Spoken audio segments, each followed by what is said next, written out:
Right, looks like for everybody. Of course. Yes, they were good, man.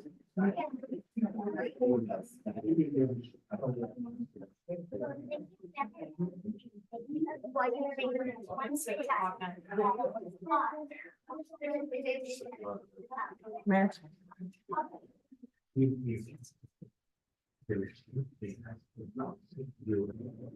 Call meeting to order, do roll call, time. Yeah. Ben, here, Vicky. Here. Sherry. Here. Vernon. Here. Show Ty absent, please. Thank you all for coming tonight. Sorry that a few of you have to stand. This is the last meeting here. We have plenty of room at the new one, so if you want to come back next month, you come on back and you have a seat. Call to the public. Public comment will be allowed at the mayor's discretion. This is exclusive of items requiring a public hearing. Each speaker is limited to 3 minutes.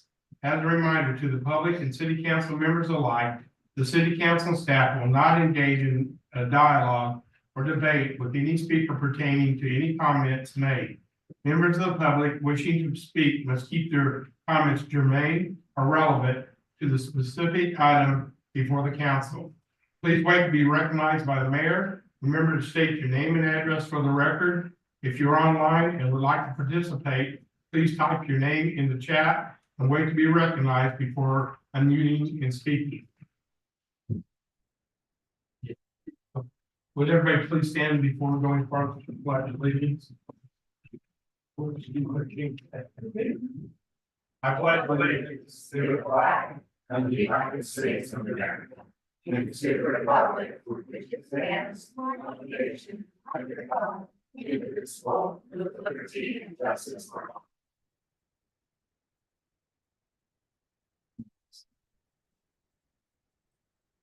Is there anybody here that would like to speak on any of the agenda items tonight?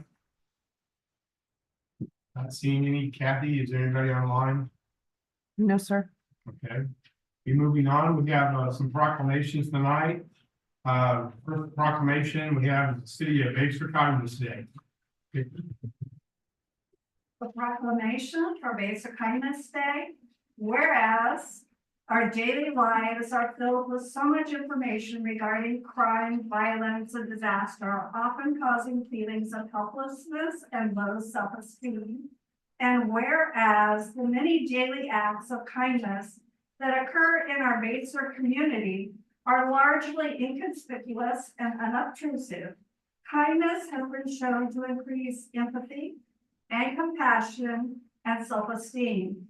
And whereas by recognizing these acts of kindness, all members of our Basehor community will be made aware of the importance of being kind to others throughout the year. And whereas by having a Basehor Kindness Day, it will show the Basehor community members how they are loved and how important they are in this world. Kindness is easy to spread. In hopes that having a Basehor Kindness Day, it will create a kindness chain reaction and encourage people to be or do something kind every day. And whereas the purpose of Basehor Kindness Day is to remember the simple day-to-day acts of kindness that enable our Basehor community to be kinder, safer, and more secure place to live, work, and play. And whereas Basehor Kindness Day will be celebrated Friday, May 10th, 2024.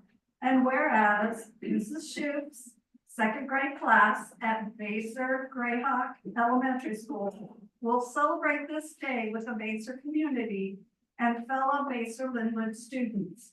And whereas I encourage all citizens in the city of Basehor to participate in spreading kindness and practicing respect, generosity, patience, and consideration of others at all times. Now, therefore, be it proclaimed that I, Dick Drennan, Mayor of the City of Basehor, Kansas, hereby proclaim May 10th, 2024 as Basehor Kindness Day. In witness whereof, I set my hand and affixed the great seal of the city of Basehor, Kansas, this 24th day of April in the year 2024.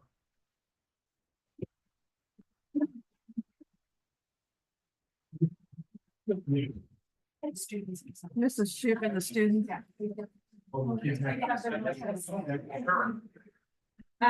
Mrs. Shoup, I'm the second, or one of the second grade teachers at Basehor Elementary, and I have some of my students with me, Everly, Evan, Brady, Tristan, and Cora, and they just have something to read.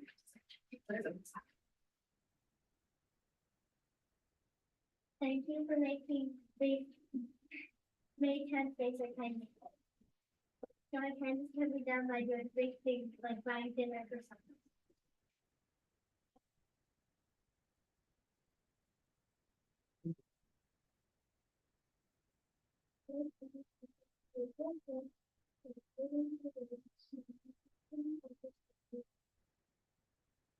By having a Basehor Kindness Day, we hope that Basehor residents will join us in doing something kind for someone they know and even someone they don't know.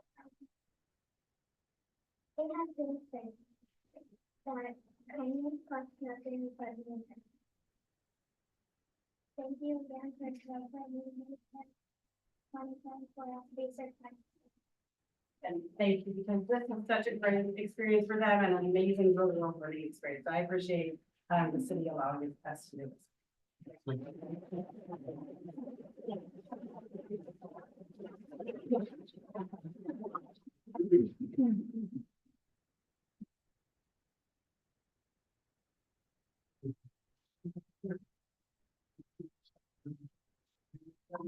Yes, parents, if you'd like to take pictures, please feel free to join me up here.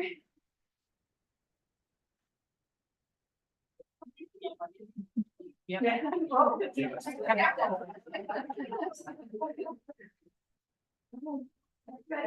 1, 2, 3.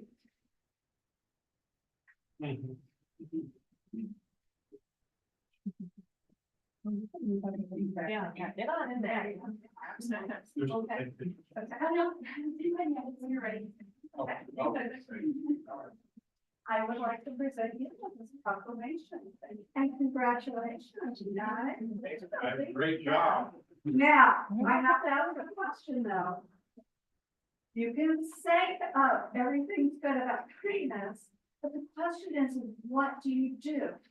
So on May 10th, do you guys have some special plans for what you're gonna do for kindness? We just started working on this. A nice day plan with lots of conduct. And I'm gonna pledge to do some extra things too, so thank you very much. Yes.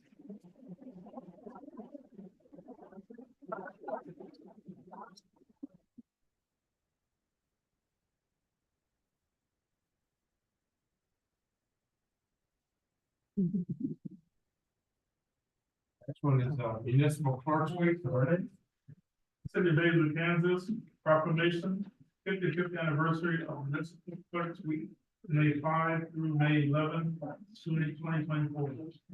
Whereas the office of municipal clerk, a time-honored and vital part of local government, exists throughout the world, and whereas the office of municipal clerk is the oldest among public servants, and whereas the office of municipal clerk provides a professional link between the citizens, local governing bodies, and agencies of government at all levels. And whereas the municipal clerks have pledged to be forever mindful in their neutrality and impartiality, rendering equal service to all. And whereas municipal clerks serve as the information center on functions of local government and community.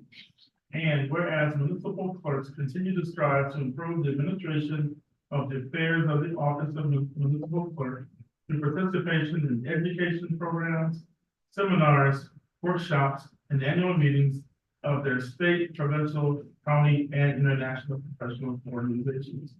And whereas it is most appropriate, we recognize the accomplishments of the office of the municipal clerk. Now therefore be it proclaimed that I, Dick Drennan, Mayor of Basehor, do recognize the week of May the 5th through May 11th, 2024 as Municipal Clerks Week. and further extend appreciation to our Basehor municipal clerks and to all municipal clerks for the vital services they perform and exemplary dedication to the communities they represent. Dated this 24th day of April 2024.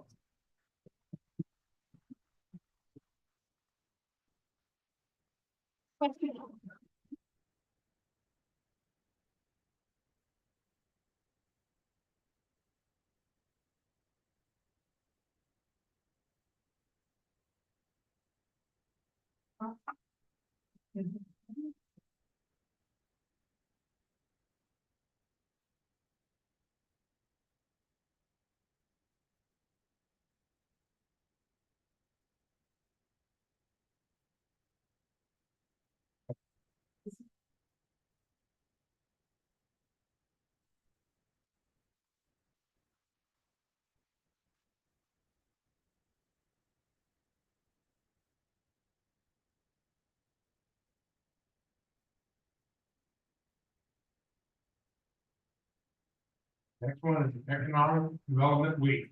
Eric? Whereas communities rely on economic development professionals to promote economic well-being and quality of life. For communities like the city of Basehor, that means coordinating activities that create, retain, and expand jobs in order to facilitate growth, enhance wealth, and provide a stable tax base. And whereas economic developers stimulate and incubate entrepreneurism in order to help establish the next generation of new businesses, which is the hallmark of the American economy. And whereas economic developers are engaged in a wide variety of settings, including rural and urban, local, state, provincial, and federal government, public-private partnerships, chambers of commerce, universities, and a variety of other institutions. And whereas economic developers attract and retain high-quality jobs, develop vibrant communities, and improve the quality of life in their regions. And whereas economic developers work with the city of Basehor within Leavenworth County, Kansas. Now, therefore, be it proclaimed that the city of Basehor recognizes May 6th through May 10th, 2024 as Economic Development Week and reminds individuals of the importance of this community celebration with it supports expanding businesses, opportunities, and making lives better. In witness whereof, I, Mayor Dick Brennan, set my hand and have affixed the Great Seal of the city of Basehor, Kansas, this 24th day of April in 2024.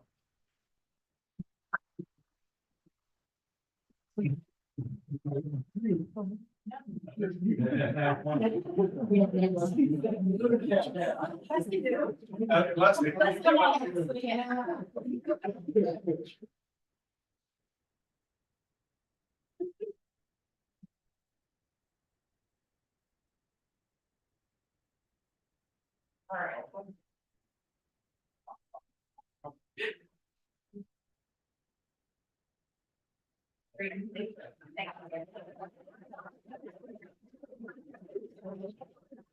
Thank you.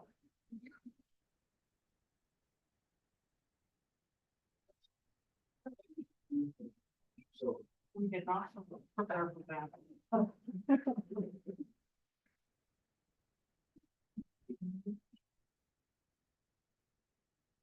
National Police Week, Ben? National Police Week, May 12th through the 18th, 2024, to recognize National Police Week 2024 and to honor the service and sacrifice of those law enforcement officers killed in the line of duty while protecting our communities and safeguarding our democracy. Whereas there are approximately 800,000 law enforcement officers serving in communities across the United States, including the dedicated members of the City of Basehor Police Department in Leavenworth County. And whereas since the first recorded police death in 1786, there have been more than 23,000 law enforcement officers in the United States that have made the ultimate sacrifice and been killed in the line of duty. And whereas there are 23,785 names of these dedicated public servants engraved on the walls of the National Law Enforcement Officers Memorial in Washington, D.C. And whereas the service and sacrifice of all officers killed in the line of duty will be honored during the 36th National Law Enforcement Officers Memorial Funds annual candlelight vigil on Monday, May 13th. And whereas May 15th is designated as Peace Officers Memorial Day in honor of all fallen officers and their families, and U.S. flags should be flown at half-staff. Now, therefore, be it proclaimed that I, Dick Drennan, Mayor of Basehor, do recognize the week of May 12th through May 18th, 2024 as National Police Week, and further extend appreciation to our Basehor Police Department and to all police officers for their vital services they perform and their exemplary dedication to the communities they represent and those that have made the ultimate sacrifice and service in the city of Basehor. I urge all citizens to publicly salute the services of law enforcement officers in our community and in our communities across the nation, dated this 24th day of April, 2024.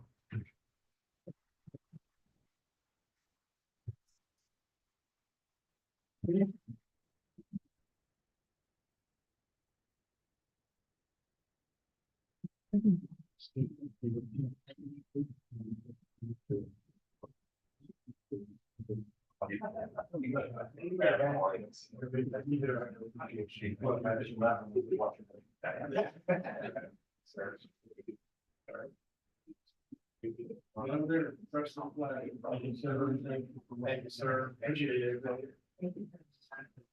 Appreciate it. Chief.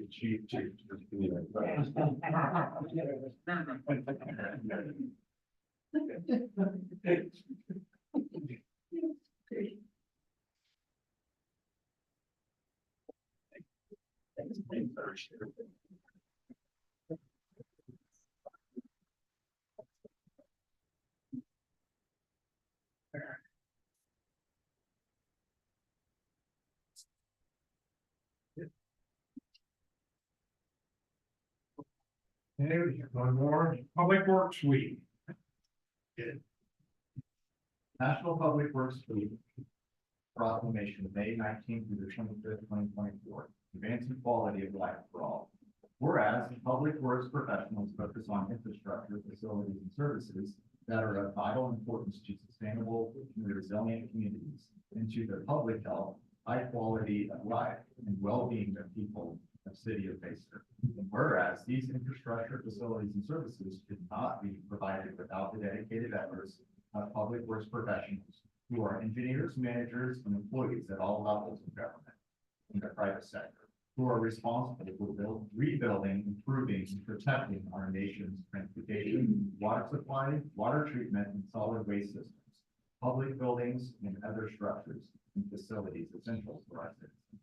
And whereas it is in the public interest for the citizens, civic leaders, and children in the city of Basehor to gain knowledge of and to maintain an ongoing interest in understanding of the importance of public works and public works programs in their respective communities. And whereas the year 2024 marks the 64th annual National Public Works Week, sponsored by the American Public Works Association, Canadian Public Works Association, be it now.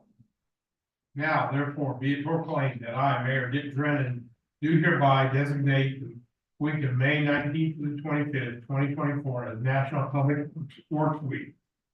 I urge all citizens to join with representatives of the American Public Works Association and government agencies in activities, events, and ceremonies designed to pay tribute to our public works professionals, engineers, managers, and employees, and to recognize the substantial contributions they make in protecting our national health, safety, and quality of life.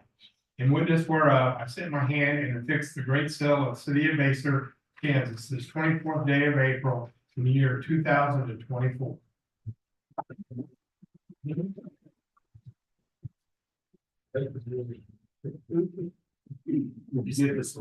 Citizen gains of the road. Thanks, sir. Fair. Appreciate it.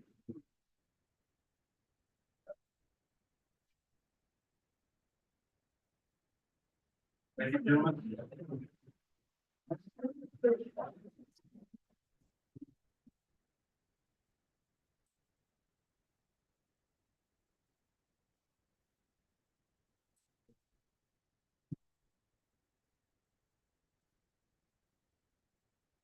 Moving on, to regular meeting items. Item number one, consent agenda. Need a motion? Mayor, this is Sherry, and I would move to approve the consent agenda as listed.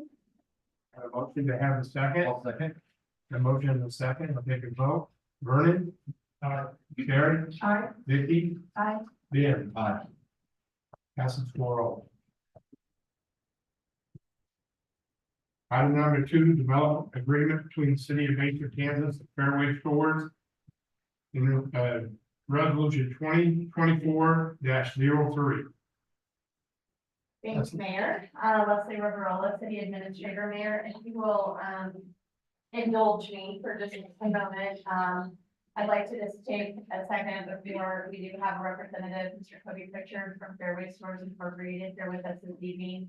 And then Pete Kevin's gonna, discuss just a few of the details and the mechanics of the economic development grant that the city council and, governing body have in front of you this evening. But before we dig into those items, I want to just take a second and really celebrate that we're here and we're talking about the one thing that I think we have heard over and over and over from our community and certainly on Facebook that they wanted to see happen. And I took just a quick second to rewrite the handwritten list that I was handed in 2019 when I became your city administrator, and I'll read it to you. It appeared in this order. Improve 155th Street. Check. Do something with the new city hall. Check. Check. Trails. Check. Parks. Check. Professional staff. Check. Grocery store was the last darn one.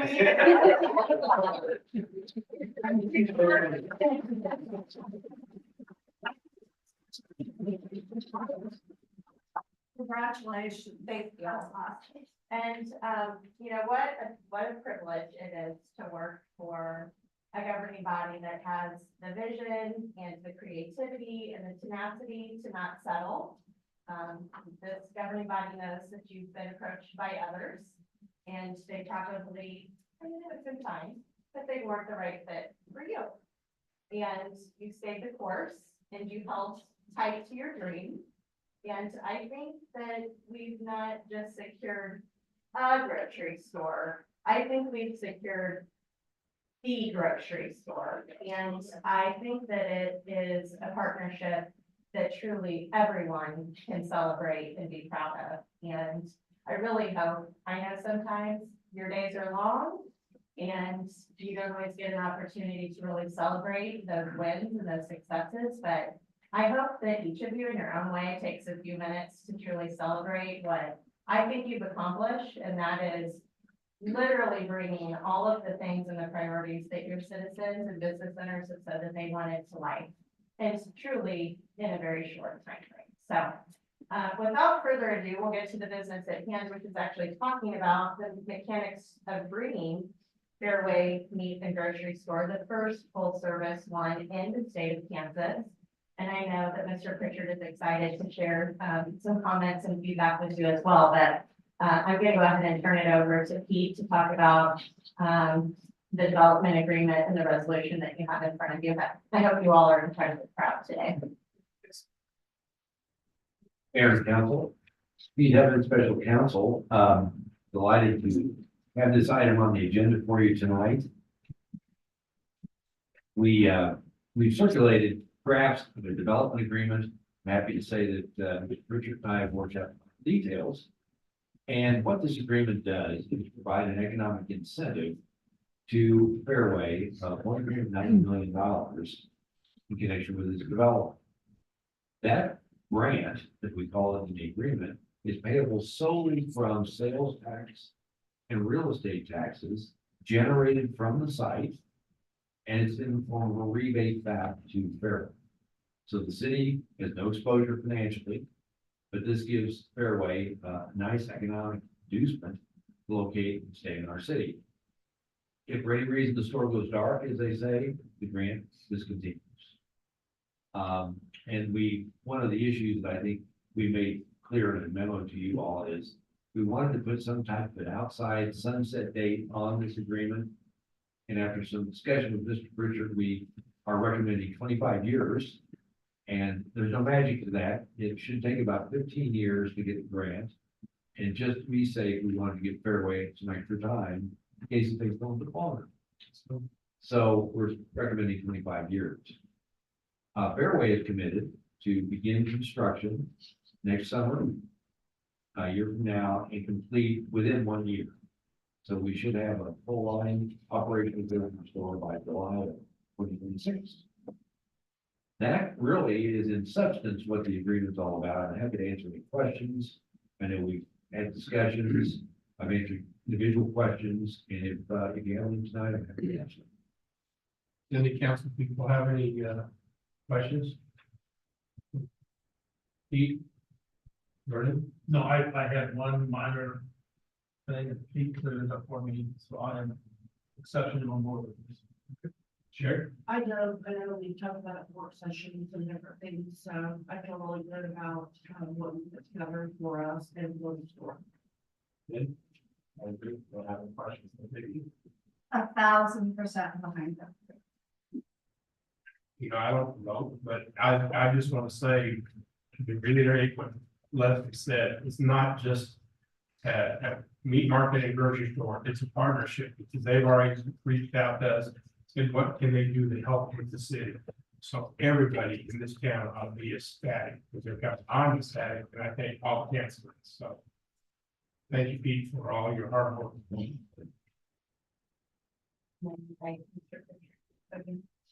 Mr. Pritchard, would you like to stand up and talk? This is Toby Pritchard from Fairway Meat and Market and Grocery Store. I told you at one point you're going to get sick, Matt. We come to all these meetings.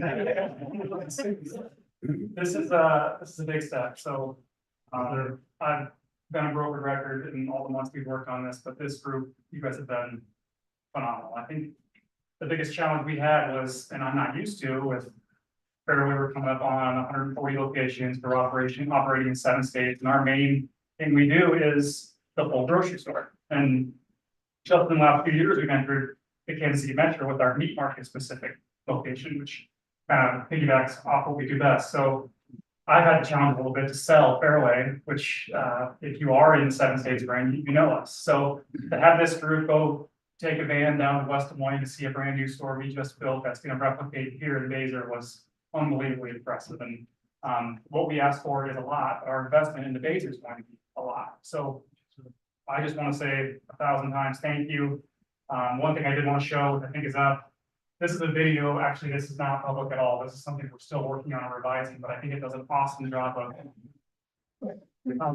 really emphasizing what Fairway does best, and that's quality, customer care, and how unique we do things. I hope this group, when you walk through West Des Moines, you understood kind of what that meant. And that's hard to explain sometimes unless you see it and what we do. So I think it's 3 minutes long. I hope it's not too long, but I think this is going to do a good job to show a little bit more about Fairway. Who wants to know? Timing of the project, we touched on it, and it's labeled in the development agreement. We are committed to Basehor. The excitement level keeps going up and up and up from our leadership team. So we are firmly having it in our calendar to get going on this project for our first store. So thank you. If you have any questions, anybody happy to answer, but I'll let this play and hopefully it helps show things a little more.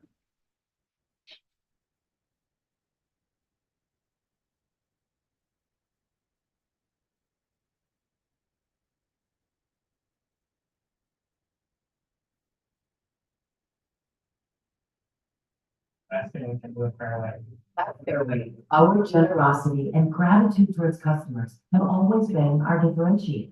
We are more than a grocery store. We are active in our communities and a positive force in our customers' daily lives.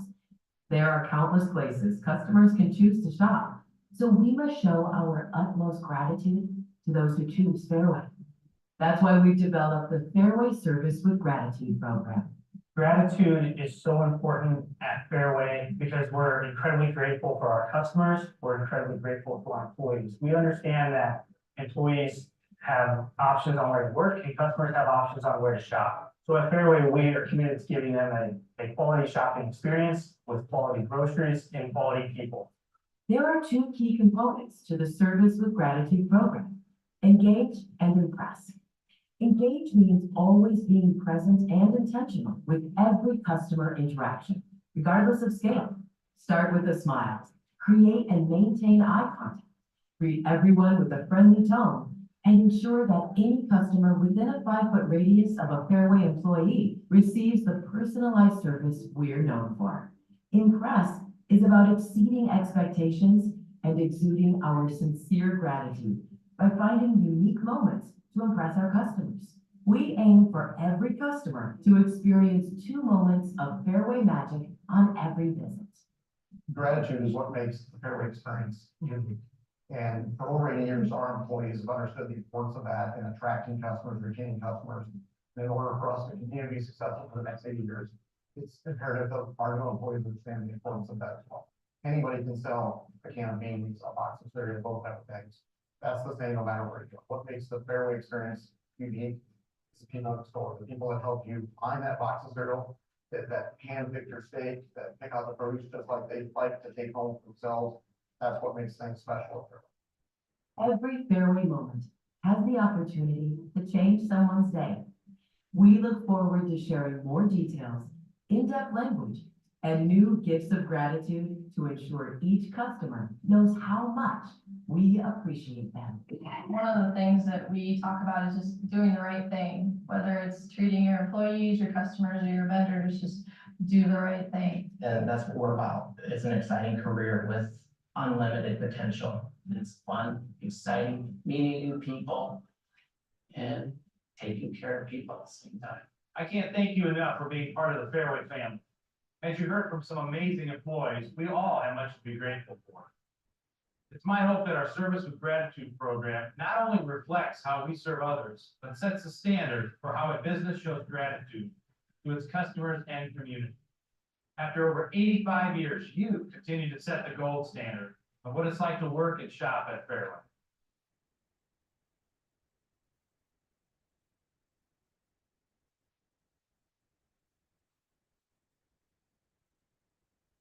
Set more contacts there. That's something to showing our employees to help with some stuff. So just real quick questions, anything, just want to make sure. Otherwise I'm happy to stick around too. Anybody have any questions for him? Let's hear it.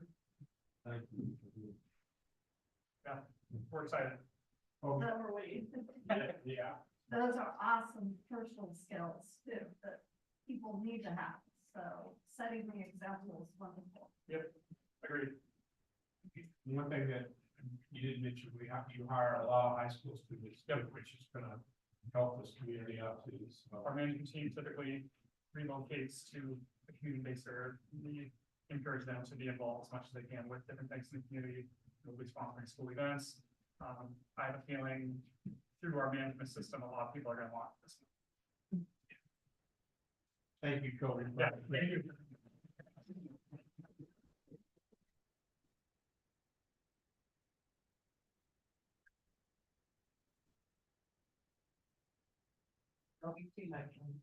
Motion, okay, motion. Shall give you to approve the development agreement and then motion to authorize resolution. 2024-03, definitely numbered correct order, that's helpful. Mr. Mayor, I move to authorize the mayor to execute the presented development agreement between the city of Basehor, Kansas and Fairway Stores Inc. And approve resolution 2024-03 to approve an economic development grant to Fairway Stores Inc. In an amount of not to exceed $1.9 million to be paid solely from the city's portion of ad valorem taxes received by Fairway Stores Inc. and the city's portion. The motion, do I have a second? A second. The motion is second, I'll call for a vote. Ben? Aye. Sherry? Aye. Vernon? Aye. Nikki? Aye. Passes 4-0.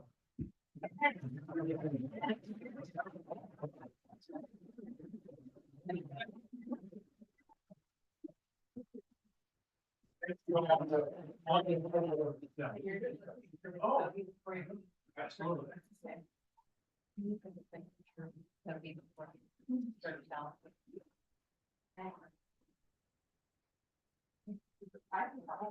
Yeah, it was the all that work. What they did in there.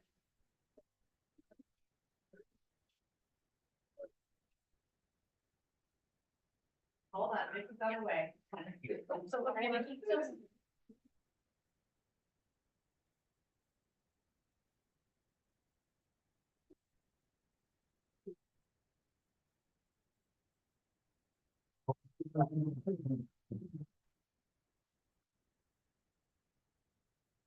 Nobody say travel south. Thank you very much. Thanks, guys. All right, thanks. Will do.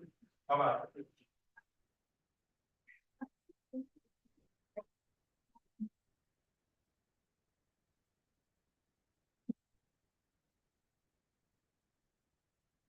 So Nothing.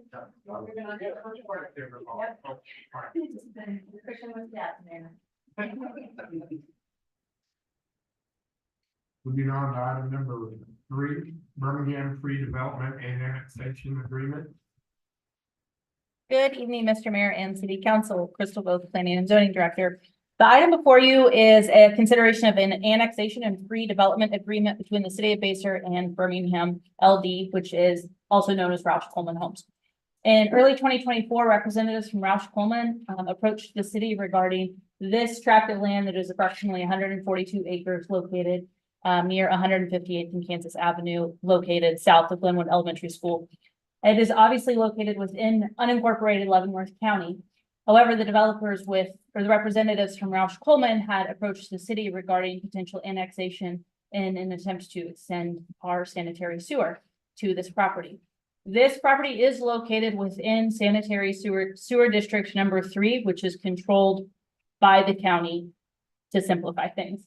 It has been communicated to the representatives from Roush Coleman that any assessments that are required due from sewer district number 3 would be separate and apart from any assessments from the city, any connection fees for extending sanitary sewer. So we've had that conversation a number of times, and I believe the message has been well received. The proposed draft agreement establishes expectations related to the annexation and future development of the site. And let me be clear, this pre-development agreement is in no way, shape, or form an agreement to approve any future rezonings, nor is it an agreement to the draft or the concept layout that has been provided to you. That layout is very high level, preliminary in nature, and this item would have to go through the planning and zoning steps, public hearing process, going to planning commission, coming before the city council. This is simply an agreement to say, if there is a desire to annex the property, that the city council would support their requests to be annexed into the city. The agreement also requires the developer to file a petition to rezone the property to planned residential within 90 days of the publication of the annexation, which would need to be approved by Leavenworth County as well. So if this council were to approve the annexation request, it would have to also be approved by Leavenworth County before it would be officially annexed. And that is not happening right now, of course. The developer agrees that during the subdivision process, acreage shall be dedicated to the site for usable public parks, and the developer shall construct recreational trails as mutually agreed upon by the city and the developer. It also lays out criteria for when, if the developer doesn't purchase the property, a rezoning request is not made in a timely manner, that the city could de-annex the property at the city's discretion. The agreement also establishes a fund to ensure that all city expenses related to third-party review, including engineering and outside counsel review, are accounted for, and that initial deposit required is $10,000. And the representatives from Roush Coleman have submitted that check to the city. Again, the attached concept development plan is very high level. This, if this were to proceed, there are many steps that still need to happen, including the rezoning request to a planned district, the submission of a preliminary development plan, a preliminary plat, and a final plat. There's a public hearing along the way, many steps, like I said. So I just want to make sure that's very clear that this before you this evening is a the annexation and pre-development agreement, just saying that we're interested. Representatives from Ross Coleman are here. Mr. Heaven will, of course, answer any questions that I butchered, and I will attempt to answer any questions you may have. Would anybody like to step up to the podium and say anything? Oh, yeah, we sure do, absolutely.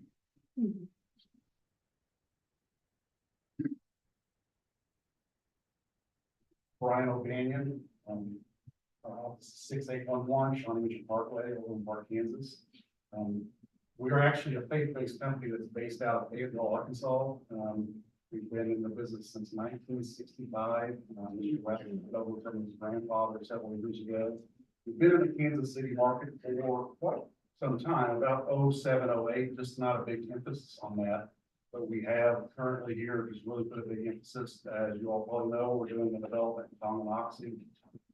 We're down in Gardner right now, in Spring Hill, Edgerton, Cambridge Park over in Blue Springs, and we've got several other parcels around the metro. So we're committed and here, and we're all locals from here as well. So which is a good thing for us. But we're excited about the development. We're excited to be here at Basehor. I've looked here for quite some time, trying to find a piece of ground that's suitable for the type of development that we do, and that's challenging in my role as land acquisition. So we found one, and we're excited, and we just look forward to doing anything we can to be a part of the community.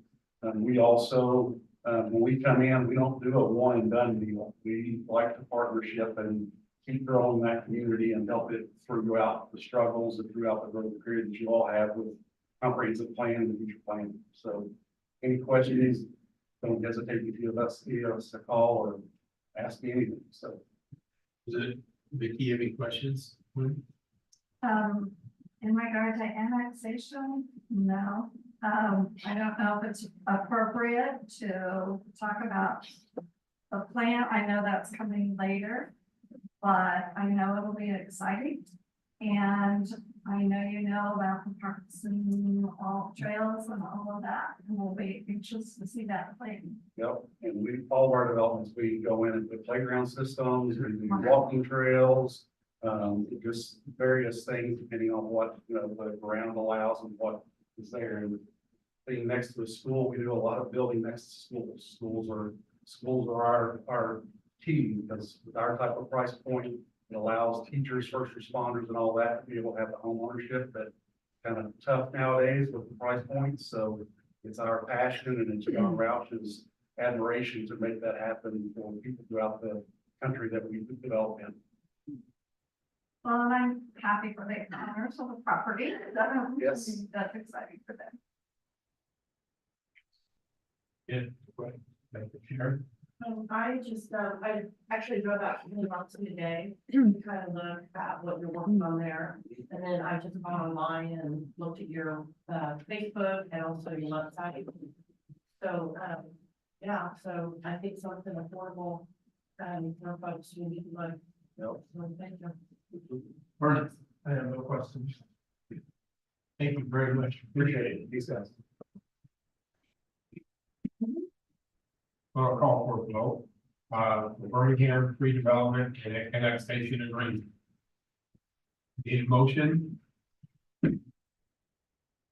Mr. Mayor, this is Sherry, and I would move to authorize the mayor to execute the presented annexation and pre-development agreement between the city and Birmingham LLC, and authorizing the mayor to sign same on behalf of the city.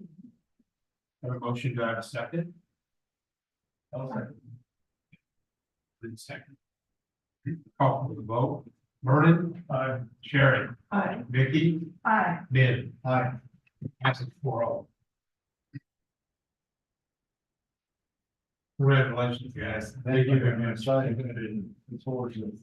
And Mayor, I apologize, I should have said something, but the city has, we have communicated with the county that we've had this item on our agenda this evening, so we'll make sure to communicate that this item passed this evening and prepare the appropriate documents for future consideration. Yeah, thank you, guys. Thank you. Appreciate it. Item number 4, Andy Sewer pre-development agreement.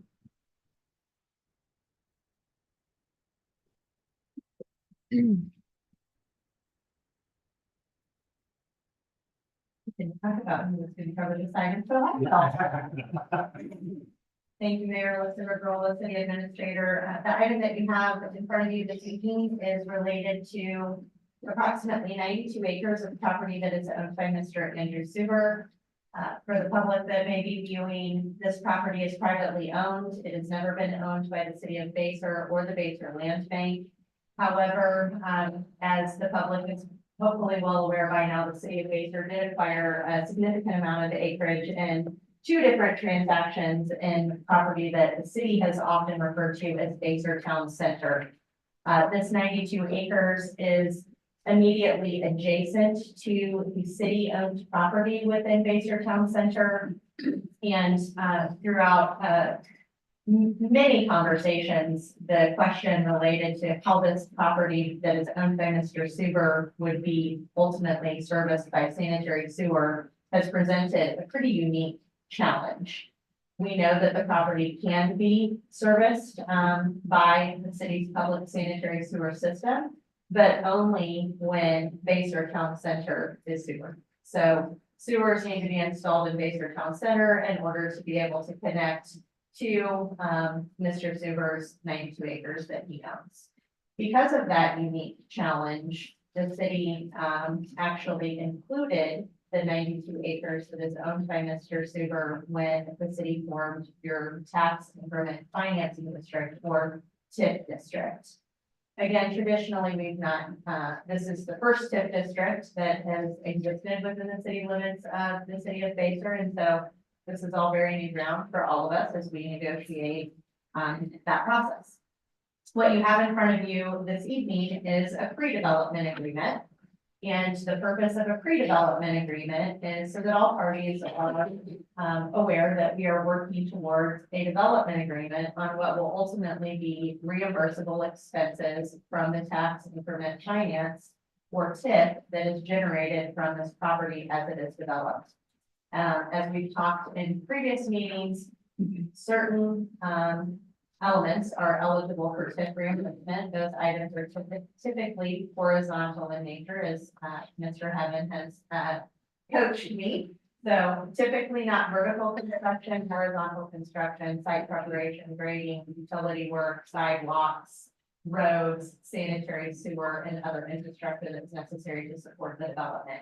The only real vertical construction that is typically allowed is things like park construction. We're not talking about that on the site.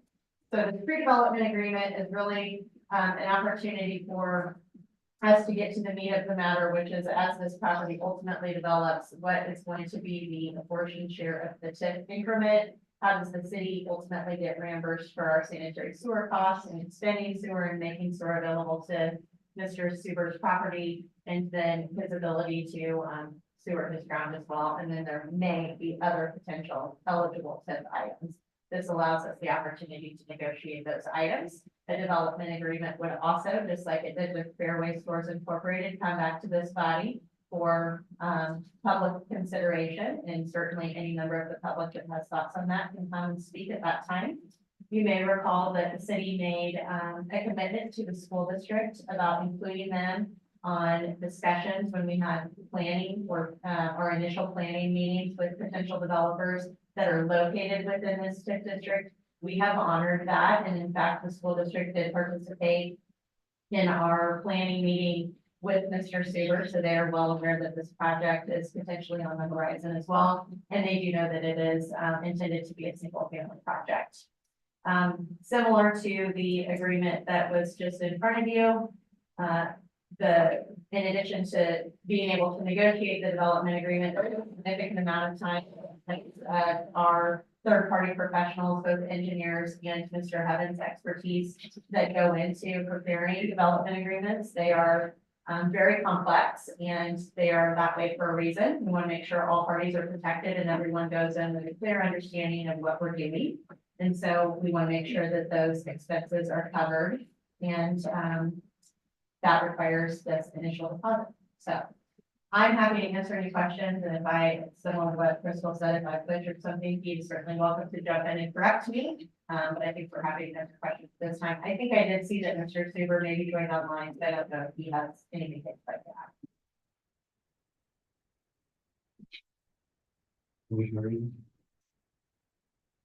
Mr. Sewer,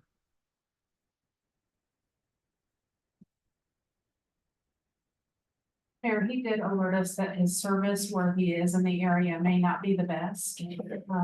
So if he's unable to speak, that would be the reason why.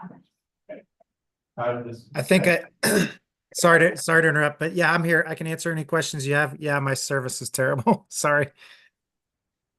anybody have any questions? Ben, I don't want to.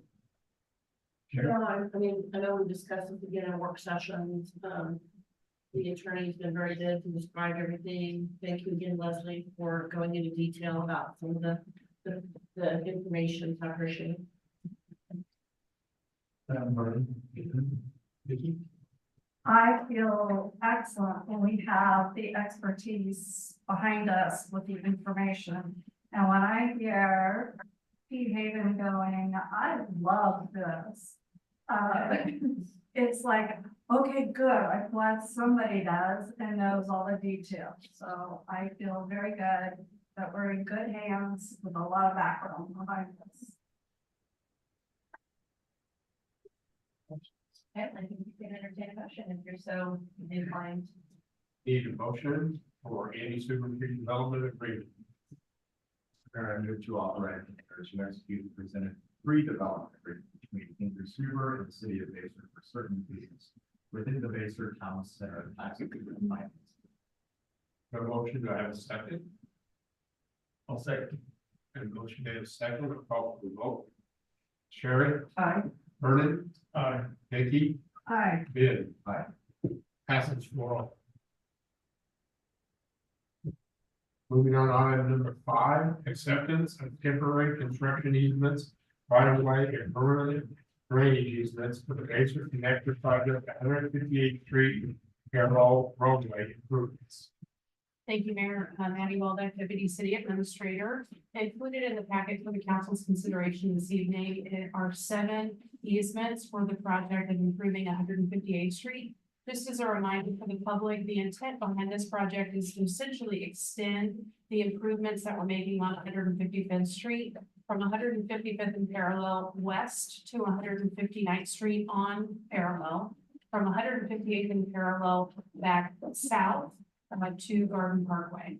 And we will be improving the road and adding a 5-foot wide sidewalk. As a reminder, we're already constructing a 10-foot wide multi-use path in that area as a part of the Metro Green Trail.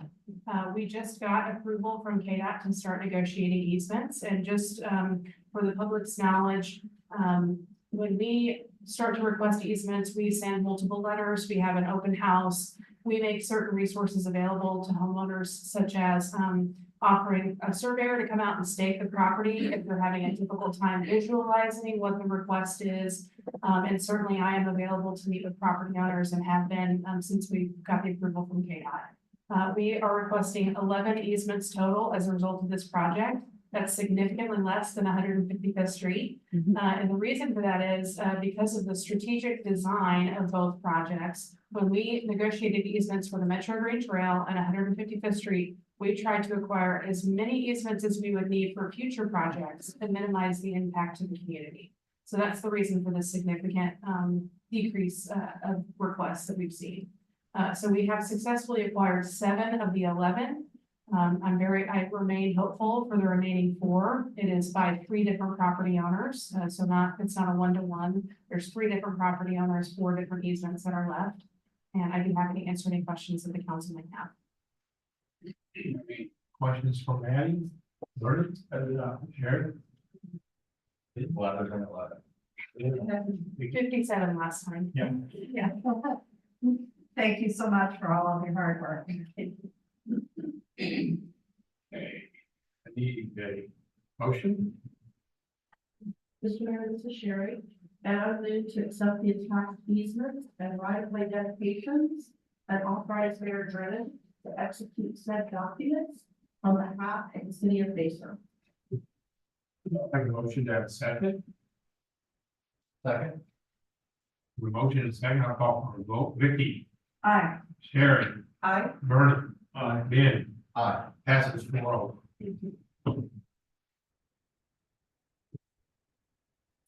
Moving on to item number 6, traffic schedule, Falcon Lakes Parkway. No parking, golf course, driving range, ordinance number 914. Good evening, Mayor and City Council. This is a continuation of discussion from the last, earlier this month work session in regards to the parking along Falcon Lakes Parkway and Clubhouse Drive adjacent to the driving range. In your packet, there is information described how the wording of the traffic schedule will be changed along with the commencement of instituting the changes if approved of being May 24th of 2024. There's 2 diagrams that are attached in this packet. Currently where we have the parking allowed, after the 24th of May, those signs would be removed. And the next diagram would show the no parking from 147th East to 7th Highway.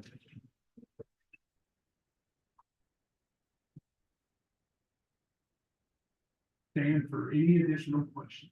Anybody have any questions? If I might, Mayor, before questions, hopefully everyone had an opportunity to receive the written communication that was intended for the governing body from Mr. Stripe, the owner of Falcon Lakes, Golf Course and Clubhouse. Mr. Stripe, has provided a number of pieces of information, hopefully that the governing body found helpful, but it does appear that Mr. Stripe is moving forward with construction of a parking lot to support the driving range, which should hopefully alleviate some of the parking issues that are occurring on Falcon Lakes Parkway right now. I think Mr. Stripe's request or for consideration from this governing body was, whether the governing body would consider extending the allowing parking, I'm gonna say a double negative, until July 30th, 2024, which I would just say 31st. I'm sure that was probably a typo. It is certainly a policy decision of this board, whether you want to proceed with the ordinance as it is presented this evening. You can certainly do that. If the city council desires to amend the effective date of this ordinance, we can certainly do that this evening. We would do that, I'm assuming by motion, and I think our city attorney could certainly help walk through the mechanics of that process. So, but that is 100% policy decision, and staff will implement whatever the direction of this governing body is, and we have communicated that to Mr. Stripe as well. Questions, Ben?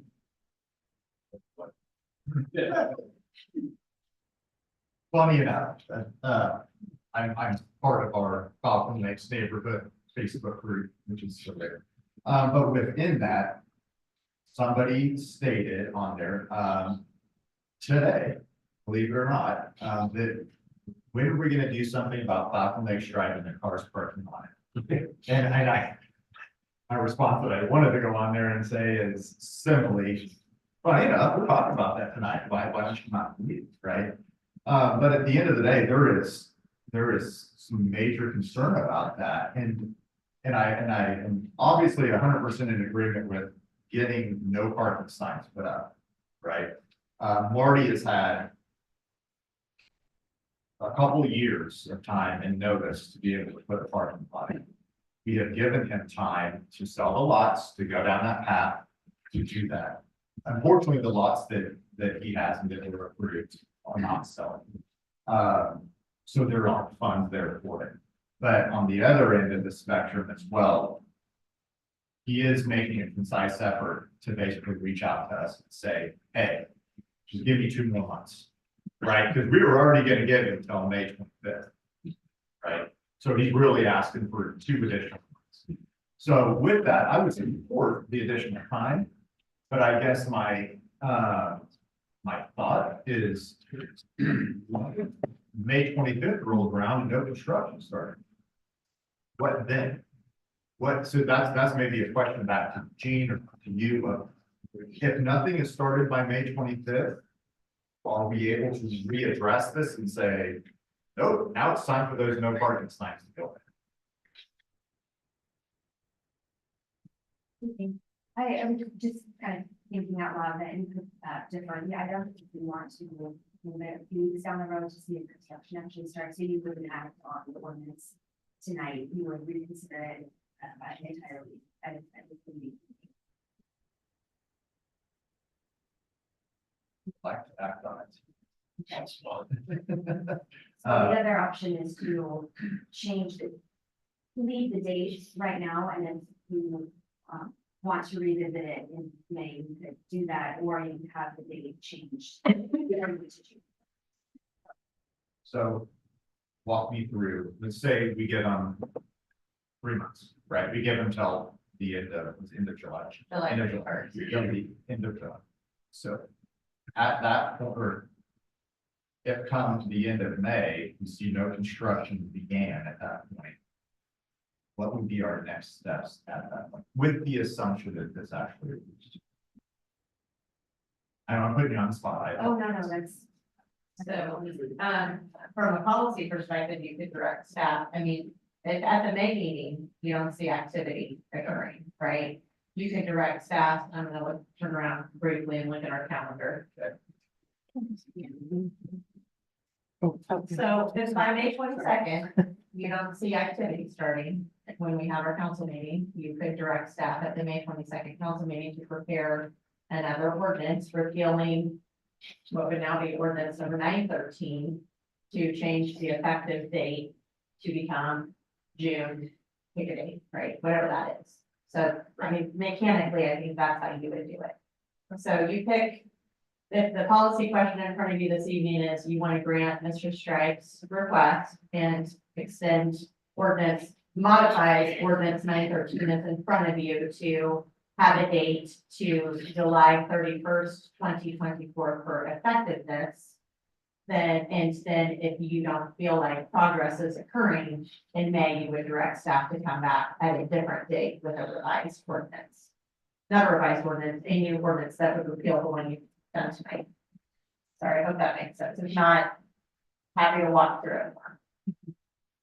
Well, all right, I don't obviously have a final say, in this. I've kind of set a piece. Thank you for answering my questions. I definitely like to hear from others as well. Obviously, I kind of got on the soapbox about this, so by all means, please.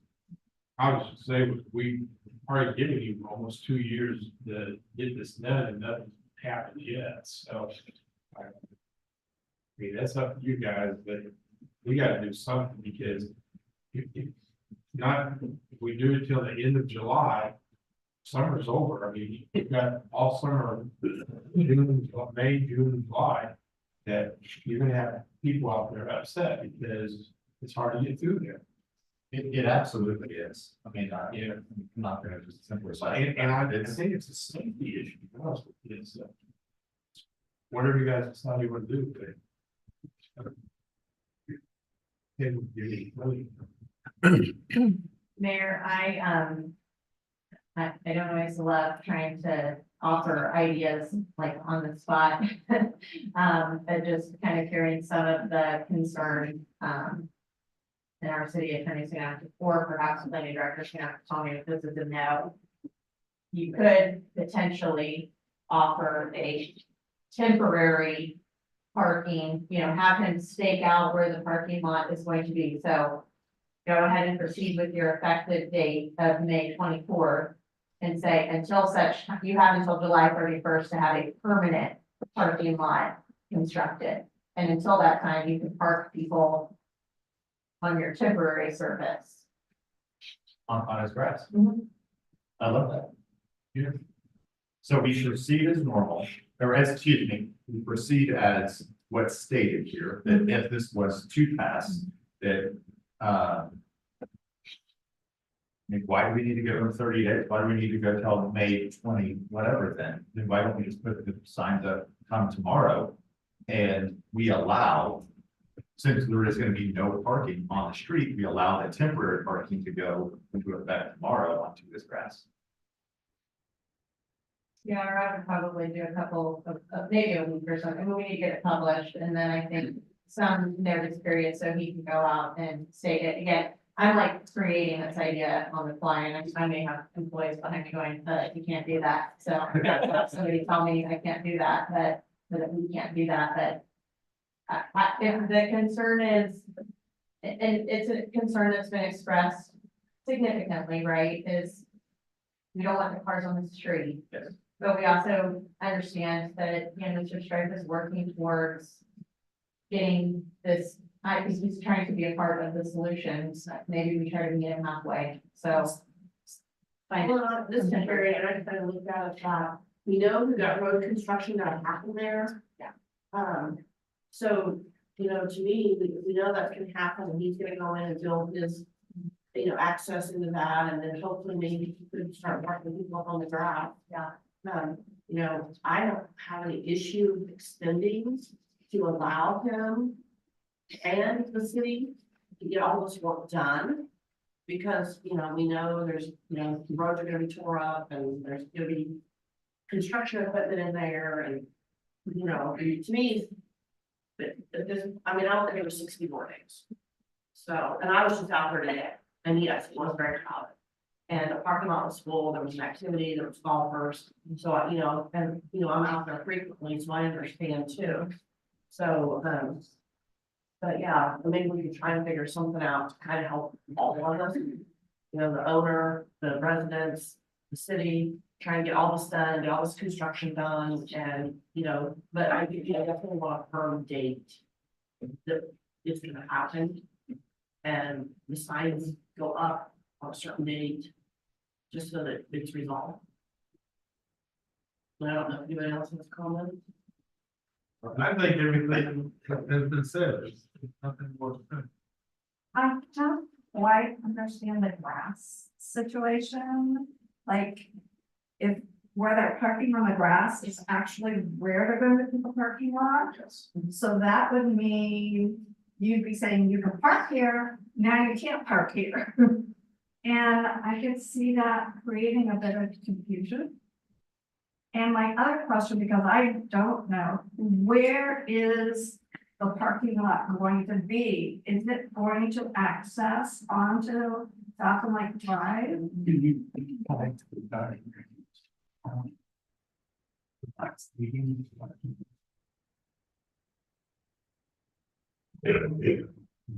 My concern is if they're developing, if they're building and construction trucks are going back and forth in and out onto Falcon Lake Drive, that is going to create a bigger problem if we do have parking there. So if I may, the construction, excuse me, this is the diagram that the city's been presented for the construction of the parking lot is. I tried my house, okay. So it's designed for roughly 50 parking spaces with handicap parking, but it lines up with 142nd Street. And then the parking comes down through here and then extends up here to the east into this area. So this current golf cart path stays and this existing pathway to the clubhouse stays. So our sidewalk, they'll have to cut the high back curb, do their radius approach for the parking lot. You have two storm boxes, one is located here, another storm box is here that they'll tie in their radius of their approach. And then the parking lot will be through this area and this area. Okay, so all of that area is going to be the parking? Or Yes. just, okay. All through here where this light block is, this is the whole diagram laid out. My thought is Falcon Lakes is a part of our community. And I think we're committed to working with our businesses in every way that we can possibly work. And Falcon Lakes has been a great teamwork with our city, and I appreciate all of that. I would like to do whatever we can, but I am concerned about safety. And I'm hearing this thing has been worked on for 2 years. But what I hear is that maybe there is more of a commitment now to doing something. So I'm just concerned, would not have a problem in seeing the parking continue until the point in time, if there's construction, I think it's gonna be too confusing to have trucks going in and out of there and people parked along the side. So once construction starts, I think we need the no parking signs. Bottom line is, we need to have a solid data that we're giving, or we're going to be talking about this in 6 months.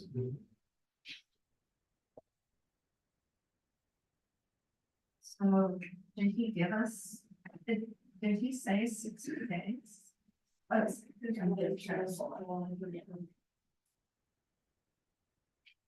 So we continue with our May 24th.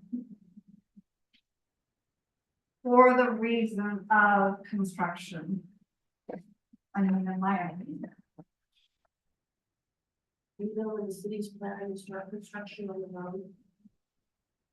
Yes, we've actually, based off communications that I've had with Leslie, the ADA path, we've actually got the high back curve cut and formed up, but we pulled them off because if he can start construction within the next 2, 3 weeks, 4 weeks, then they'll be required to finish and tie the ADA ramp in on the north side.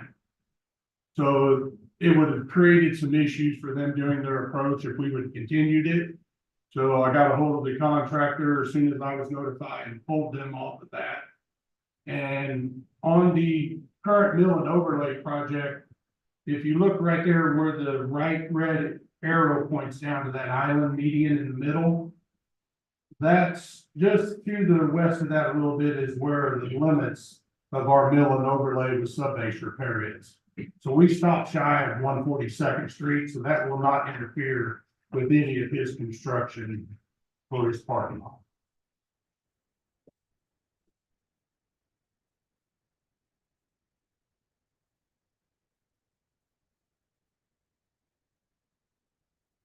I don't quite understand. It won't interfere. No, it will Trucks not. going in and out. No, we'll access for the pavement comes off the 7 highway to just west of 142nd Street. And then Clubhouse Drive and everything to the northeast. We don't extend west on this year's project. So I just, I'm so sorry to you, but No, I didn't mean to object. No, Sorry. not at all. Big mouth. I'm just taking a quick look at Mr. Stripe's email, so I think he indicates that Lionel Weaver, who is his contractor that he's hired, who's working with his, engineering firm, should be making their curb cut within the next 2 weeks. So if that happens, I mean, again, if we offered a temporary, if he makes this curb cut, that allows people to get into what will become this parking lot area.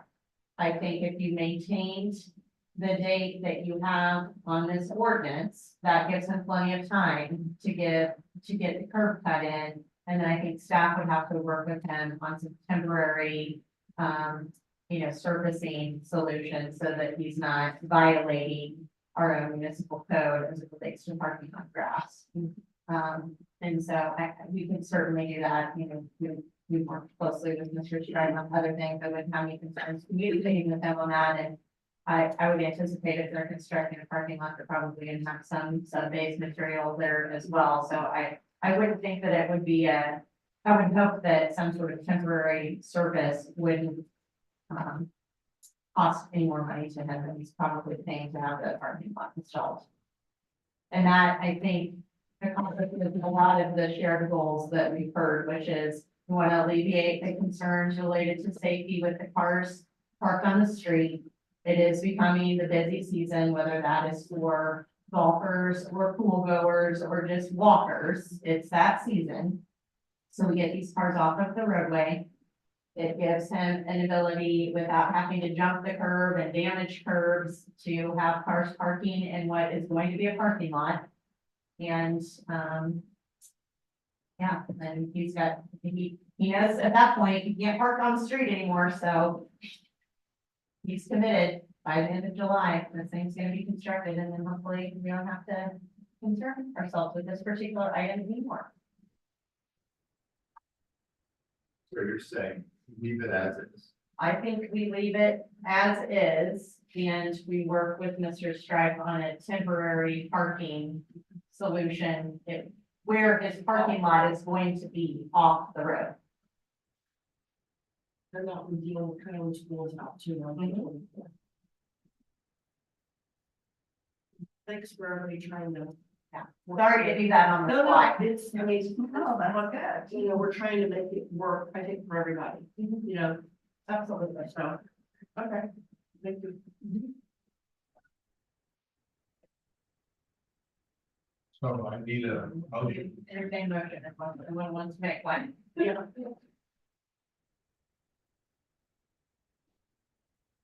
Aaron, to approve ordinance number 914 to prohibit parking along certain areas of Cotton Lakes Parkway, while repealing ordinance number 874 related to the city's traffic schedule on parking near Cotton Lakes Parkway.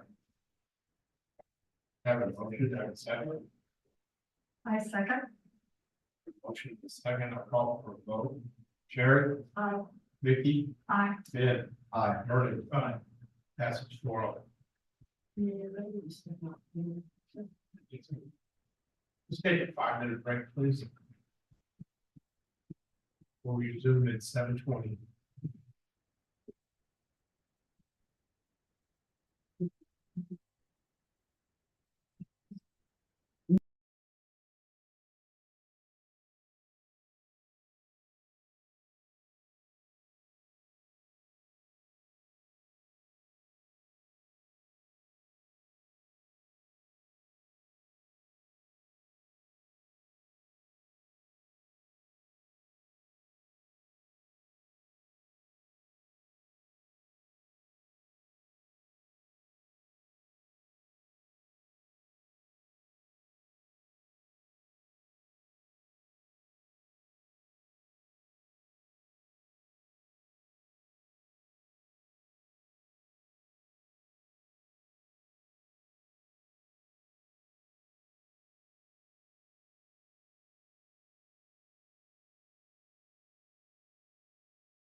Partnered with Leavenworth County United Way this past month, and we did a couple of pizza parties. The pizza with the chief and the deputy chief, second graders and fifth graders, it was an absolute hoot.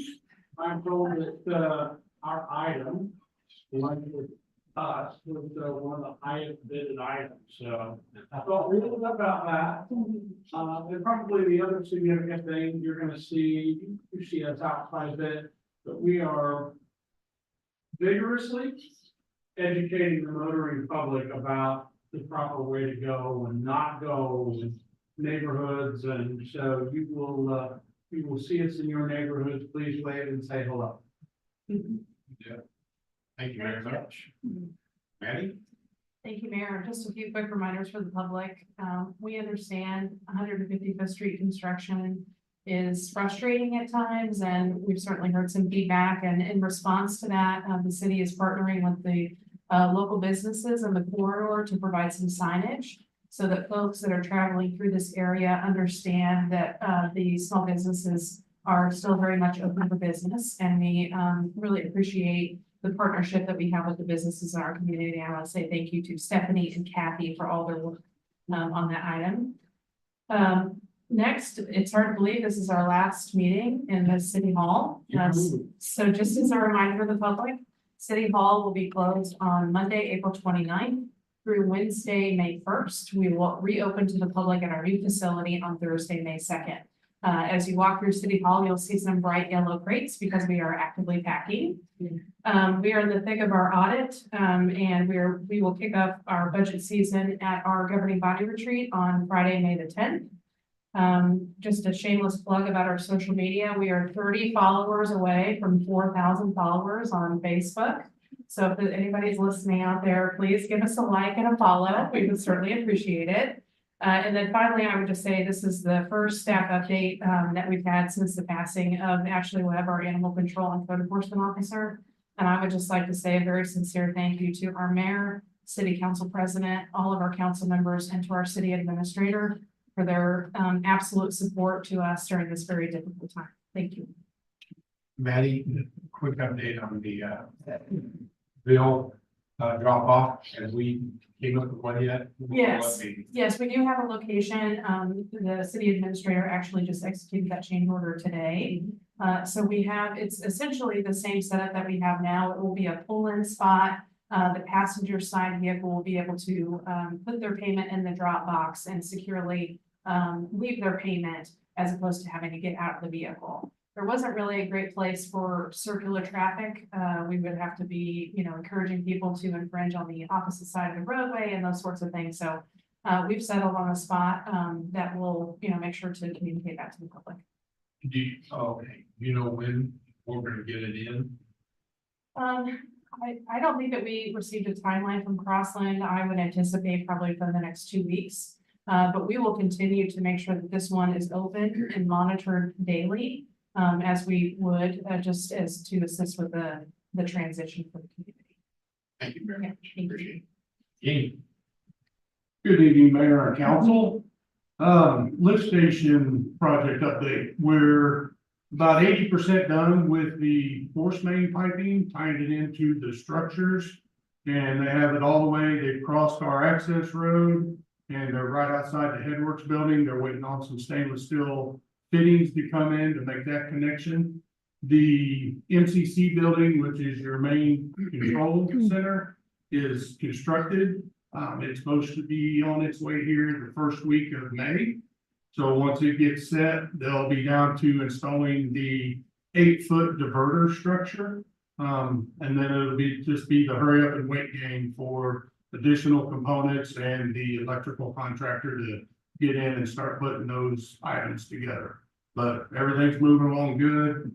Our last progress meeting went well. We've got another one scheduled, I think, for May 15th with the engineer, inspector, contractor, and then staff. So it is on schedule. Everything's going good on it. All of the concrete curb work's been completed. We've checked all the measurements. We even added replacing some city-owned ADA ramps that were failed, and some storm boxes that it collapsed in that we found during this project. So Very fortunate we was able to get all of that concrete work taken care of prior to the roadways beginning. Both contractors worked well together. On the street project, we're hoping to finish Pinehurst East up tomorrow. They've got the northern section completed. Everything's milled, all the base work is completed in the southern portion. So they're hoping to get in before the rain tomorrow and get that paved out. We posted door hangers today in Hickory Point, Christie, that they'll move from Pinehurst when they're done, they'll mobilize. We've already got some of their equipment out at the shop, waiting for them to come right in the door there. Been assisting with the 155th Metro Green projects as requested when called upon. And our hazardous household waste event that we're doing with Leavenworth County is coming up May 11th. It will be at the Municipal Service Department where the brush dump's located, so it'll be on the second Saturday. The brush dump will be open from 8 to noon, and Leavenworth County will be there for all of the items from 9 to noon. Thank you, sir. Thank you. Stephanie. Good evening, Mayor and Council. Just as Matt here stated, it's been a busy time. We're excited, getting ready to move into the new city hall. I've kind of moved from the ribbon cutting to all the schools are getting ready to close. We're busy with that. I'm gonna host a city table tomorrow evening at a summer bash. Next Friday, there is the Bring Your Mind Friday at the high school. We're gonna do a mock roundabout with them. They're gonna be on the large tricycles going through, learning how to yield. It'll be a fun day. I'm looking forward to it. So yeah, it'll be fun. And the newsletter, that's gonna be coming out in the next week or so, and the move. And I should mention, next event, I guess I'm getting ready to host is the Chambers Coffee. We're gonna host at the new city hall on May 16th. I'll look at everybody's calendar. Thank you.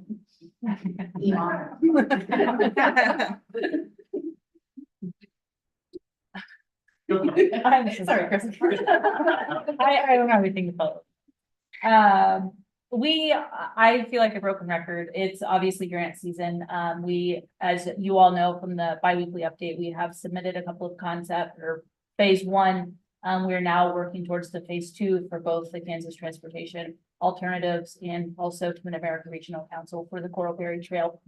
Leslie and I have also conspired for a couple of additional studies that we think would be beneficial to the city. And so on May 1st, the Planning for Sustainable Places call for projects opens. And so we are going to apply for a couple of projects for that. So I will again be busy doing that.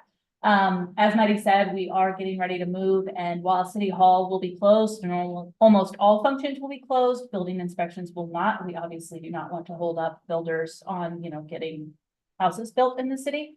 So we have devised a plan to make sure that inspections will continue as usual. I think that's it. Thank you. As everybody said, we're busy with the move and assisting with everyone with that, and excited to be in the new city hall. And I wanted to thank you again for the municipal clerk's proclamation.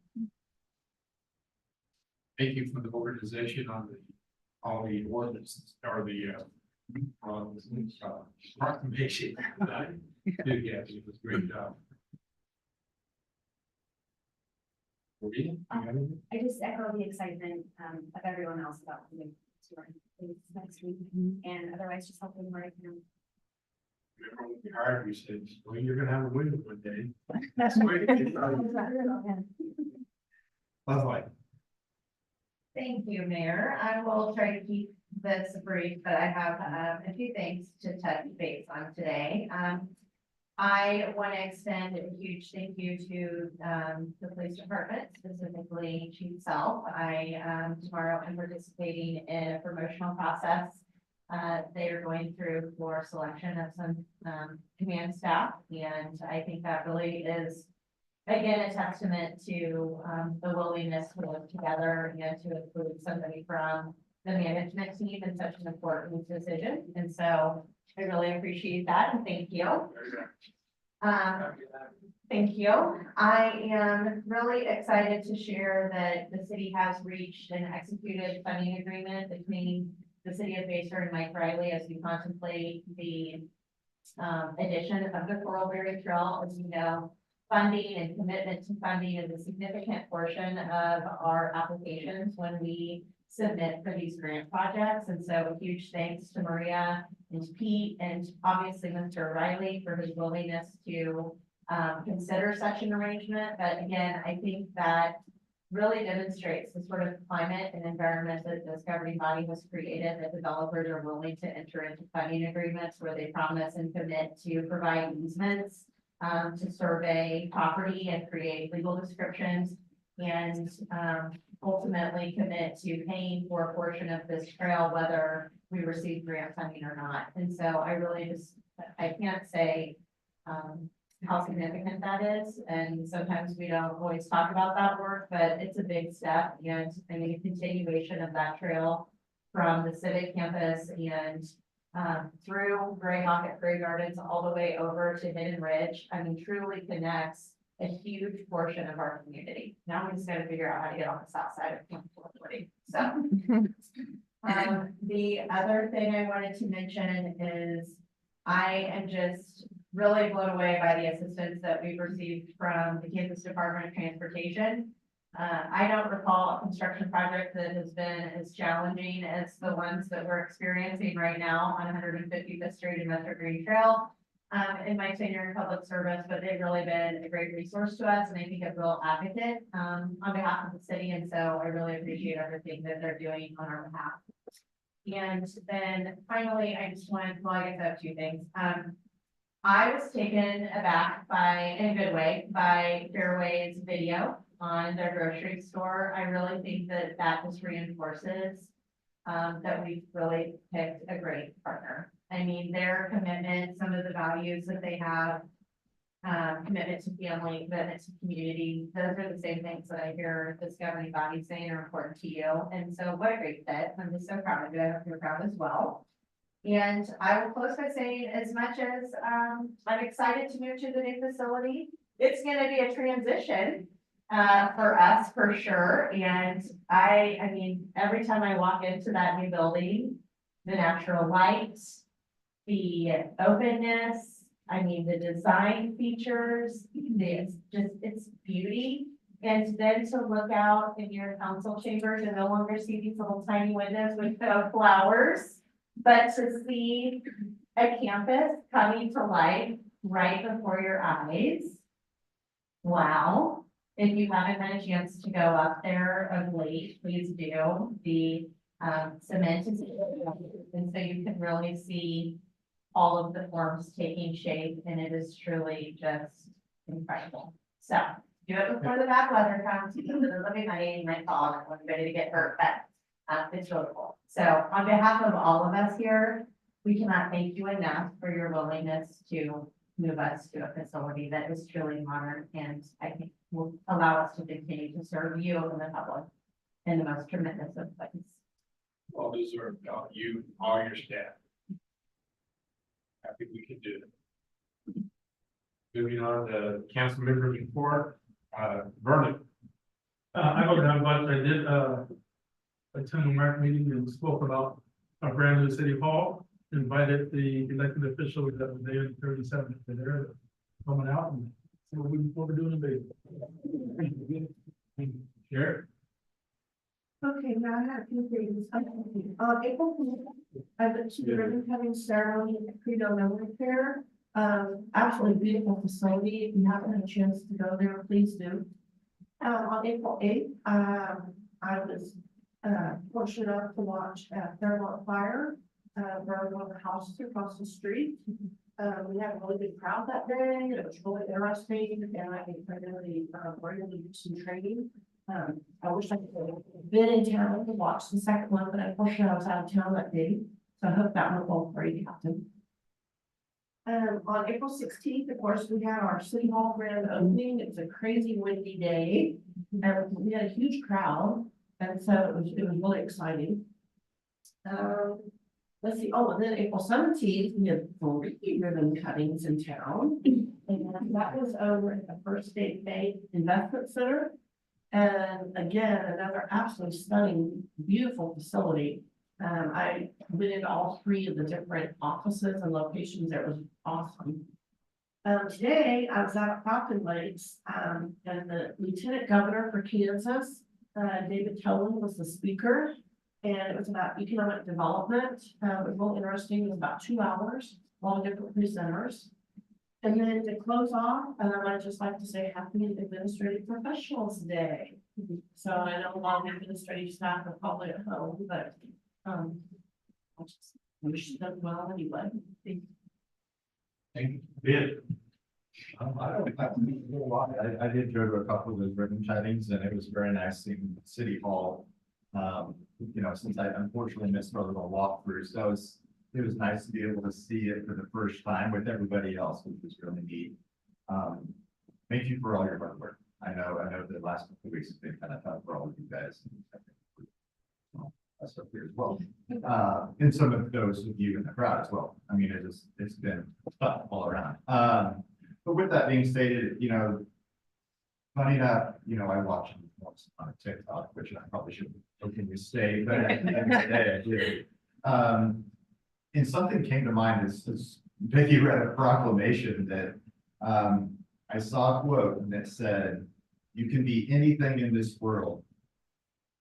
In a world where you can be anything, be kind." So I thought that was really neat. It just kind of came to mind as we read the proclamation. I heard all of it, what good stuff about it. So with that being stated, I'm looking forward to May 10th and having our city retreat and at a new location. Didn't have a whole lot. Thank you so much. Nice seeing all of you.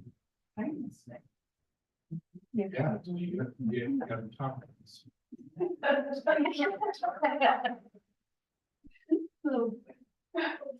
It's easier. Okay. Well, I attended the League of Women Voters meeting last Saturday. And there was Dr. Kurt Preston who spoke on climate implications for Kansas. And he explained that fear of climate change shouldn't freeze people. But instead of fear, it is the understanding that even with some change collectively, we can make a difference. What it reminded me of was our trip reduction ordinance that we just did last meeting. And as well as our solar power with our city hall, we are taking steps, or I'm sure we've done plenty, but we continue to take steps to help that. And that was the point he was making. Don't panic, just take action. And I did watch the second house burning along with the first.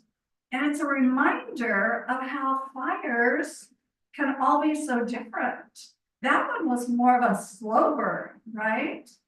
And such a great training time. And because it was a slow burn and it's right across the street from the fire department, what could be better than that? How many fire departments have something like that happening? So did the rest of it go okay? It did. It went very well. Learned a lot from the first house that used the second house. And again, we had somewhere between 10 and 12 firefighters with less than 1 or 2 years experience and the first experience with live fires. So again, thank you to everybody in there. Thank you to Gene for the consistency in the homes with me. Great. Awesome. And like Sherry and the rest of us pointed out, I mean, 5 ribbon cuttings just this month. That is amazing.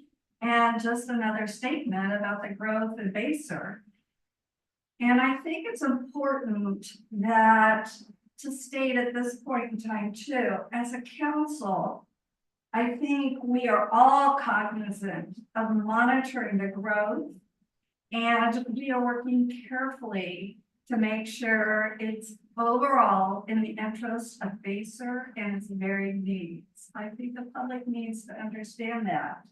It's not just growth, it's quality of growth too. And yes, I'm in awe of the city hall.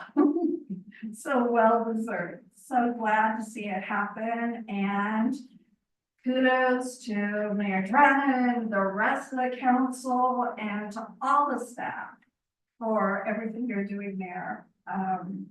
It's wonderful. And the last thing, I have to say kudos to Crystal. There's twice now that I have seen her step forward at the last moment where she has to present to a group. And she's able to do that like a true professional she is, speak from the heart about Basehor. And as an educator, I'm gonna say how she projects her voice, and she didn't even need to use a microphone. So I say, bravo, thank you, Crystal. You all do that, but thank you again. Thank you very much. That's a very polite way of telling me that, saying it in a loud mouth, but that is perfect. First, maybe you can do the state of the city next year. To take that away from me. Yeah. Good job. Moving on to the mayor's report, I don't have much. On the way in tonight, I told Leslie, they were pouring the path in front of the library, and to see that going in was awesome. To see that everything that we have talked about for years and years and years, to see it finally taking place is awesome. Kudos to the council and all the staff, for all the hard work they put into the new city hall. But I want to really thank the city council, every one of them here, and Leslie Manny and the staff for the grocery store. Did I tell you all we're getting a grocery store? I mean, that has been a dream of mine for a long time, and it's, you know, it's so nice now for, as I said, told Colby earlier, for the last 14, 15 years, all I hear at least 5 times a week, when we get to the grocery store. Now I just look at it, smile and say, we're getting to the grocery store. So it's awesome, but a lot of work. It all started with Leslie and Maddie on making the first connection with them. And then this council, many hours working on that. And I appreciate it. It's going to be awesome for this town. So that's all I've got. Thank you very much. Need a motion to adjourn. We don't need an executive session, do we? Adjourn the regular meeting. So moved. Everybody in favor, say aye. Number one is the okay, sure. Okay. Item number one, control update. Good evening, Mayor and Council. As you all know, the city contracted with Encode last year to conduct a thorough review of the city's municipal code and also help the city update the appearance and accessibility of the code online. Related to the appearance and accessibility, we just wanted to quickly walk you through the Encode portal that has been established this year. We switched over from Unicode just a few months ago. So Kathy, if you don't mind hovering over government. Yeah, just go back up and then the tab at the top on government. Oh, this is. There we go. Yeah, the online municipal code switch in their place with the public can see it now. This is the Encode portal. It's operated and maintained by them. We think they've done really an excellent job. It's much more visually, if not previously, but it's also importantly very well organized. So for example, Kathy, you can hover over view. Here is kind of a one-stop shop, a place where a member of the public, staff, the council can go and find all of our laws and regulations. So it's the city code and the spot zoning, sign code regulations, as well as the manuals and technical specifications that a member of the public might be looking for, rather than having to search all around the city's website for these things, or even resorting to Google because they can't find it on the page. One other new feature of this portal is, if you don't mind hovering on the resorting tables, Kathy, on the far right. These provide various tables that capture, really in a nutshell, the rules under certain zoning provisions. So for example, the first one is parking. a member of the public might be interested, how many parking spots do I need for this type of particular building that's connected to the parking? Or for example, on signs, Kathy, if you could cover over that one. This is going to provide a chart of the sign code, so anyone can easily see what types of signs are permitted on what type of property, when does staff approval need to be provided. And then the ones that are completely blank, for example, we tell a member of the public that those types of things are allowed in the space within the city. So that's kind of an exciting update. We have a few more potential changes to make substantively to the code, which is really brings us to the point of tonight's work session. So Kathy, if you could open up that PowerPoint, thank you very much. So this is the second batch of substantive changes that code recommended that we make. They're kind of miscellaneous, they're not related like the previous batch that you all considered related to alcohol. So here's the first change that's been recommended. It's under section 8-30, right of entry.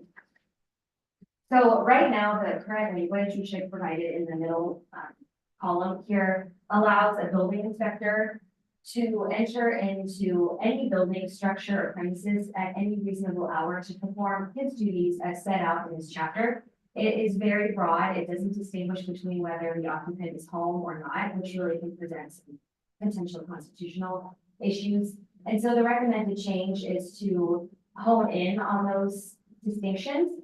So it allows the building official to enter during reasonable hours. If the occupant is home, then the official must provide his or her credentials and ask for permission to enter the property. If the person refuses entry or is not home and cannot be located in order to be asked, then that official would need to get an administrative warrant with legal health force or enter the structure by any other, of course, trained in law. So I think that this is a good recommended change.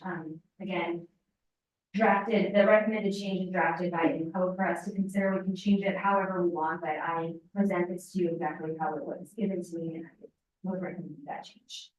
The next slide relates to incorporating the code of procedure for effective meetings. So our city code provides a section that has adopted the code of procedure for effective meetings, and this version is from 2006. That was adopted by ordinance 608 in 2012, so it's been a while since the council considered it. This publication is created by the League of Kansas Municipalities, and it is based upon best practices, but also existing law that has to do with open meetings in Kansas. Not all cities have adopted this, and in fact, in my research, I kind of noticed that many smaller communities in Kansas have adopted it. So I reached out to the league to ask them, is this something very commonly adopted by other cities? And I'm told that they'll get back to me on that. They do have the numbers of how popular this is in case anybody else is curious about it. But I know that obviously our council thought it was worthwhile in 2012 to adopt. But this is a fairly short pamphlet, and I can provide copies for you all to look at in more detail if you're interested in pursuing this further at a later meeting, but it's divided into a number of sections. So for example, it opens with some provisions about meetings, stating very broadly that meetings are open to the public. Here's the procedure for special meetings and for regular meetings. It basically says you have to follow city limits, so it's not that. I mean, it doesn't provide very much detail. There's another section on agendas. So it talks about various items that can be added to the agenda, who sets the agenda, removal of items from the consent agenda, kind of, general things that you all deal with at every meeting. There's a section on motions, including what are motions to adjourn to a later date and time, motions to go into executive session, etc. A few other ones as well. And then finally, it ends with voting. It provides a general statement about a duty to vote. It provides very specific language about the mayor's vote. And I know that we've come across this previously last year during an item. This procedure handbook allows the mayor to cast a vote only if the vote is in favor of an ordinance, not in opposition to an ordinance. And I know that came as a surprise to many people, but that comes from this book that the council has found itself to. And then there's also information about votes that are required for charter ordinances and mayoral appointments. So it really covers most of what happens at city council meetings, but again, not required to be conducted. And then the last slide, the last recommended change is again, very miscellaneous, but code noticed that in our definition section, under section 1.2, there are about 5 terms that are not really definitions. And Kathy, if you don't mind opening up the city code, then we can look at these examples together. You just go to view and then code of ordinances. Section 1.2 definitions on the left. There you go.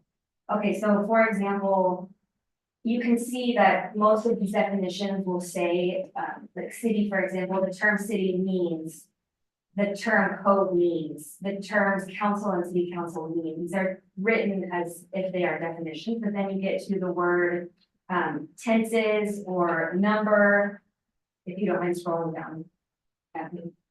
Just on the actual ordinance, yeah. So number, for example, you or just stop, go ahead and stop there. So tense is below, it doesn't have the means language, it doesn't really define what a tense is, so kind of ENCODE is asking us to consider either removing those items and moving them where they are applicable in the ordinances or rewriting them in a way that would make them actual definition. So it's kind of a housekeeping item, it's not critical to the code, but it's something that just helps it look, you know, more updated. Thank you. So those are the 3 recommendations that we're bringing to you tonight. There are some additional ones that we'll be bringing in the very near future to kind of wrap up and those recommendations to you all. But tonight, the purpose of tonight's discussion is to hear feedback from you all. Would you like me to put this in ordinance form for you all to consider at the regular? Yes. Okay. And then with that, I will provide a copy of the existing code of procedure for Kansas City's and the new one from 2017. In my review of it, I didn't see something that stuck out to me as, oh, this is the major change. It's nearly identical, but it would be maybe helpful for you all to review as well. Maria, I spent a lot of time with the league, and I think that's going on. It is, we have published this version from 2006 on the Basehor, base. No, I mean, from the league. Oh, you can download it, an electronic version. That's right. You all have any questions for Maria? I think it's good to get stuff like this. And what you showed us, that was awesome. Yeah, much better, much better. It's very professional and good, user friendly. Yes. Thank you very much. Maria. We are, need a motion to adjourn the call session. Move to adjourn. I'll second. Your motion, second, you're ready to say aye. Aye.